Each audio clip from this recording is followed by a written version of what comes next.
All right, let's move straight to our final conversation. History reminds us that great nations are defined not by the crises they face, but by how... Okay. History reminds us that great nations are defined not by the crises they face, but by how they respond to them. The federal government has appealed for calm after President Donald Trump threatened military intervention in Nigeria over alleged persecution of Christians. The Minister of Information and Orientation, Mohammed Idris, assured citizens that diplomatic channels are active and effective to achieve a resolution. I mean, the federal government is calling for calm, but let's start from the top. I mean, since this matter started, talk to us, what are the diplomatic steps the federal government, has taken in response to the president's threat? I'm also asking that question, the question you're asking now. Yes, we've heard, we've seen statements, yes, that the federal government is working on, they're taking diplomatic channels, working with partners, and all of that, I've seen statements, a lot of statements like that. But I am not aware of, I'm not saying it's not going on, yes, but I think the president needs to address the nation at this time. He's been talking. No, he's been talking. Aids, yes, tweets, that is not enough. You want him to address the nation? Hold on, that's not enough. There is a way, there's an impact it has when a president addresses his people during crisis or in times like this. People need reassurance by the president. Yes, it's good that have been talking. The statement from his aides does not. No, they are okay. They are fine. They are doing what they are supposed to. What else would they do if not that? But people, we've seen the president address us several times on the issue of fuel scarcity and fuel subsidy and all of that. When a lot of people, the nation opinions were divided on certain policies or certain situations. So what I expect is the president to address the nation, make a broadcast to the nation and tell us, we want Nigerians, because when Trump spoke, he spoke very trenchantly. Of course, what Trump has said, Trump talks that's the way Trump talks. If you are sure, if you are conversant, familiar with the way Trump talks, or just today I was still reading the way he spoke about France. France is Trump's ally. There was a way he spoke somehow about France. Despite the fact that he and what's the name again? Macron are very chummy. You see them together and all of that. So Trump will talk the way Trump. But it's a wake-up call to us. However, let the federal government tell us step 1, step 2, step 3. These are the steps we are taking. Because what we want to see is that we want to see heightened activities in the pursuit, the pursuit of what do you call them, bandits and terrorists. Already we see some of them. Exactly. People say it's because of what Trump said. But I know that even before Trump spoke, there have been exactly. Yes. But we want to see more of that. We want to see better strategies, better outcomes. Okay. I mean, BK, looking at what Paul Dada said, the federal government is calling for calm. Is it necessary? Do you think it's necessary for the president to address the nation on this matter to calm the nerves of Nigerians? Okay. Part of what he will have said in the national broadcast, he already said last week. Already said that last week. And he also issued a statement in response to what Trump said. I think that the worst thing we can do to ourselves is to try to trigger this American president. You can see that even the presidential aides, they have deliberately stopped tweeting that matter because they are trying their best to calm things down.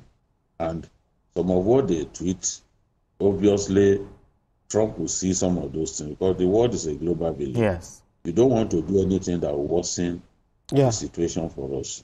So they are working through diplomatic back channels to ensure that President Trump sees reason. I know a very famous world leader that the president engaged to sound out President Trump to and say a few things to him. And just as the Minister of Information and National Orientation said, the people, the Americans are beginning to understand these issues better. He said, I think they are understanding the situation better. In the past, the U.S. had assisted us. We want that to continue. The U.S. assisted us fighting terror in our country. We want to see that assistance continue. We do not want to see Trump come into Nigeria, unilaterally drop bombs at our communities, because we've seen people drop bombs and kill innocent people. Yes. Many innocent people were killed in Iraq by U.S. bombs. Even the guy who started ISIS, it was in response to members of his family who were wiped out in the U.S. attack. There were all kinds of atrocities that took place, including rape by U.S. troops in Iraq. So we don't want U.S. troops on our land. We don't want the U.S. to come and drop bombs in our country. If they come here in the guise of trying to kill Boko Haram fighters, trying to kill terrorists, and collateral damage happens and innocent people get killed, as we have seen in some of the countries where they have launched attacks, who deals with that kind of situation? And it happens. Even when they attacked Tripoli and Benghazi, innocent people lost their lives. The truth is, sometimes when an aircraft is dropping its munition at high altitude, you can't achieve accuracy. You can't achieve accuracy. A B-2 bomber dropping its munition at high altitude sometimes will kill innocent people. Read up stories about U.S. troops, the U.S. military. So those of us who are saying don't come, it's not because we don't want them to help us kill Boko Haram. Our people don't understand these things. Our people just use emotions for everything. What if they come, drop bombs, and they kill innocent people? And it has happened before. You don't even need an historian to tell you. On your own, just Google it. You will see where U.S. troops in clear collateral damage killed innocent people. We don't want that to happen in our country. If you want to support us to defeat these people. And as Dada said, this is a wake-up call. We should be ashamed of ourselves that up till now, we have not been able to deal decisively with these boys. Now they've started attacking Kano. Bandits were not known to attack Kano. Jigawa. Now they started entering Kano. They started attacking Kano. It shows failure on our part that we've not dealt decisively with these boys. They can't be bigger than the state. So what Trump has said is like a wake-up call for us to do the needful.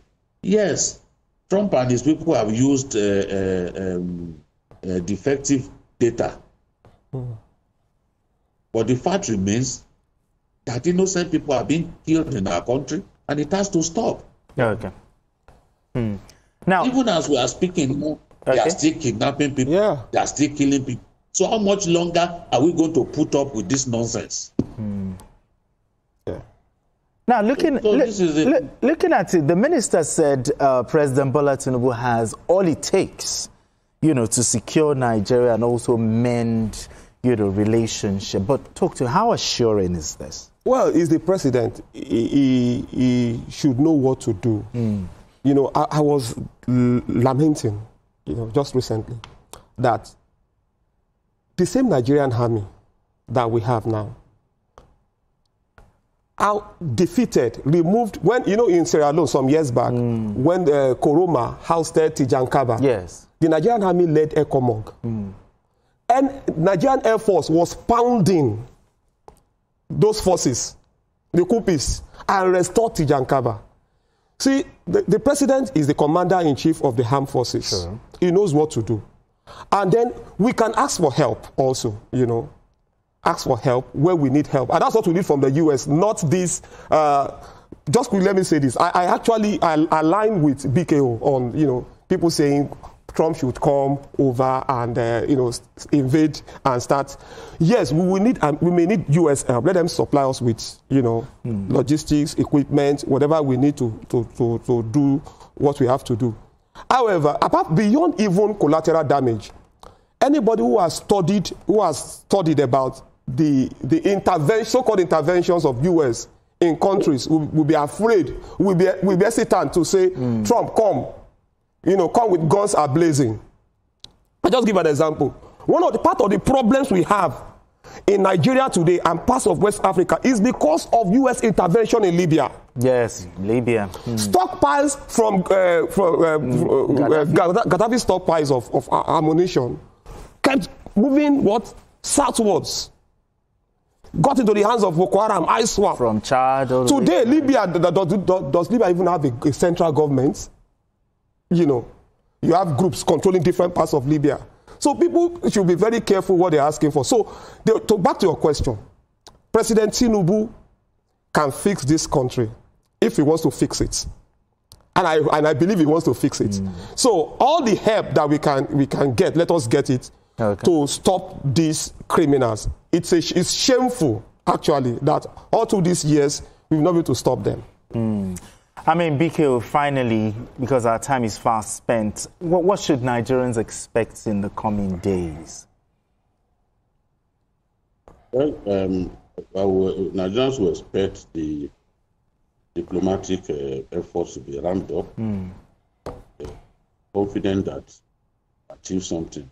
Even the trade dispute that America had with China and the rest of them, tariff war and all that, you can see that it's all coming down. And it wasn't like it was in the beginning. So concessions are being made on both sides. Yes. Even the Chinese are making concessions to America, you know, so that they can deepen trade. Yes, they are rivals, but everyone knows that to have good relations is much better than fighting one another. So I will welcome the U.S. and Nigerian forces working together. Yeah. That we can even launch attacks simultaneously, you know, with them, working with them. Okay. But not that the country will unilaterally come and drop bombs a country. That is that will be a total infringement on our sovereignty and our national pride. I don't want to see that happen. Those who do not think deep, who think that maybe if we cannot solve the problem, let someone else come and solve the problem for you. They don't know what they are talking about. Look at Somalia. Did the U.S. not intervene in Somalia? Yes, they did. In 1992, up to today, they've not been able to solve that problem. The government composed a small fraction of the country, the rest of the country controlled by insurgents. And it's the same thing that we have in Libya when NATO, America and NATO invaded Libya for regime change. Now they achieved their aim, but is the world at peace? We are not at peace. Absolutely. All right, BK. Not at peace. NATO weapons fell into the arms of the wrong people, and they are now selling those NATO weapons in the black market and using it to cause trouble. All right, BK, our time is fast spent. Our time flies when we talk Nigeria. BK, thank you so much for doing this with us. Thank you so much for doing this with us. Okay. Podada, thank you so much for coming to the studio to have this conversation with us. Okay. And that's it on Journalist Hangout today. Join us tomorrow for another episode of the program. You can watch the repeat broadcast of this episode tonight at 11. Join us on Sunday from 1:30 to 3:30 p.m. for Journalist Hangouts on Sunday. We are on YouTube at youtube.com/TVC News Nigeria. I am Benga Oreshegun. Bye for now.